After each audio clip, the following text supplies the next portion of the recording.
Now to refill this, in this particular model, I need to manually back this off. I think some others might have a second setting on the crank, a quick release. This is kind of a mid-range of the homeowner models. What I was looking for mostly is I wanted all stainless steel tubes. I didn't want plastic. So I opted for that over some of the other features. It holds 5 pounds at a time in the canister. And yeah, it's a little bit of a pain having to back it off by hand, but you know, makes short work of this. And again, this is worlds easier than my motorized grinder stuffing with that. It's really slow. It makes a long day of it. I'm really impressed with how quickly this has sped up my process. The tube is already fed with the casings that are left over from the last batch. No big deal. I've got them wrapped in a paper towel while I do this so they don't dry out.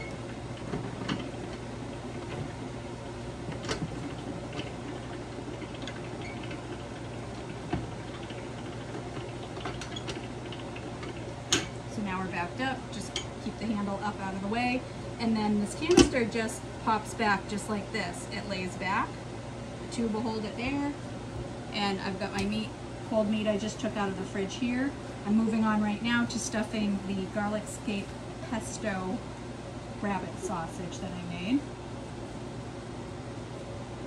This one's actually a little bit stickier, so we'll see how this does too.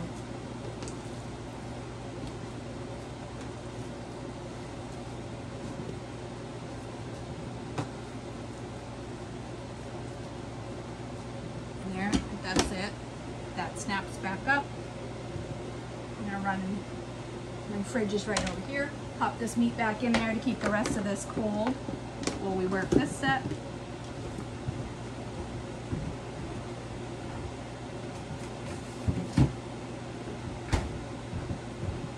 And now we can get to stuffing this. So I'm just gonna bring the crank down to the top.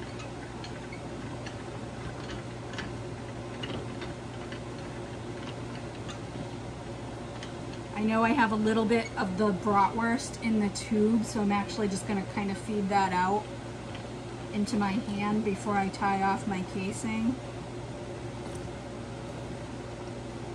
It's actually a surprising amount left in there, but that's all right. That'll make some nice patties. And there I can start to see the green from the pesto. So we'll stop here.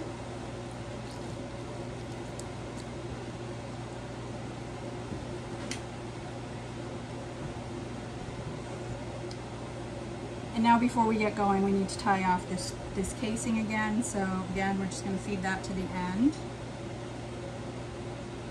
Feed yourself a couple of extra inches. Tie a good knot.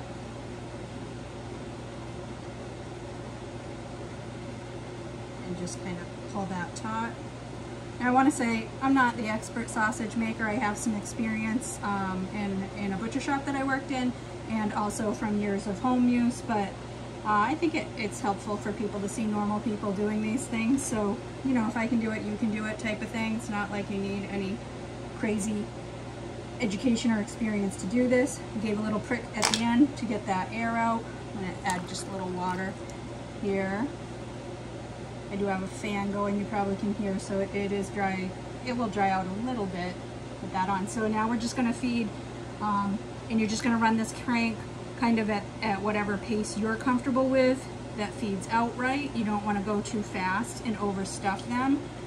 You also don't want to kind of outpace the feed of your casings coming off the tube. You know, the beauty of the hand crank is you can control that speed as fast or as slow as you want to go.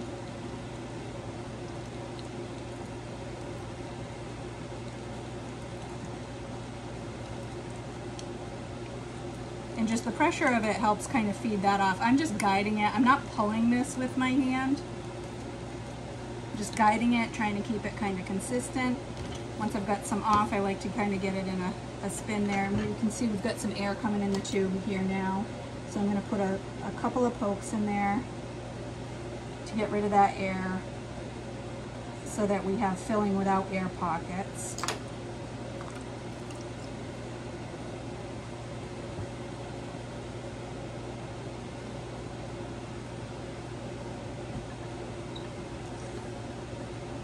And just start again. We're about halfway through this canister right now. This canister holds 5 pounds. So, you know, we've just stuffed about 2.5 to 3 pounds.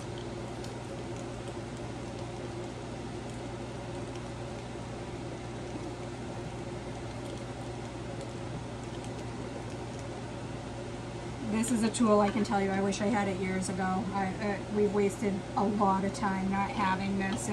And yeah, they're an investment. I don't remember, I spent probably around $200 on this one from Walton's. But the hours it's saving me in time, well worth it. And this is a unit that I'm gonna have for years. And you know, motorized would be nice, but on the other hand, I'm not gonna worry about a motor breaking either, as long as my gears hold up, which they should. They're all metal gears. Getting some more air in here, so we'll just give that a little prick. I'm using, I don't know if I mentioned this, but just a corn cob holder. Nice pointy end. They do make pricks for this. You could invest in that too. We're coming down to the end of this.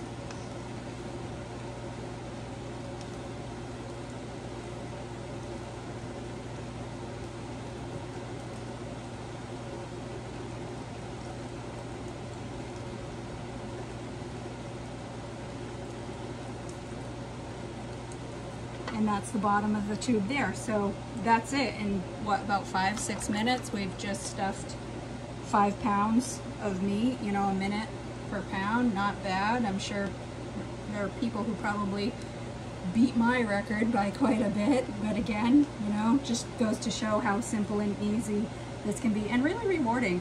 This stuff's come out delicious, nutritious. I know what I'm feeding my family. I know how those animals were treated, what they ate exactly every day of their life. I know I treated them well, and I gave them a quick death as humanely as possible, and I feel good about that. So I am going to put, you know, I've tied this off, tied another knot in the end, another prick here to get that air out, and let the casing shrink around. And that's it. We've got a nice coil of 5 pounds of sausage ready to go. And that's all there is to it with the sausage stuffer.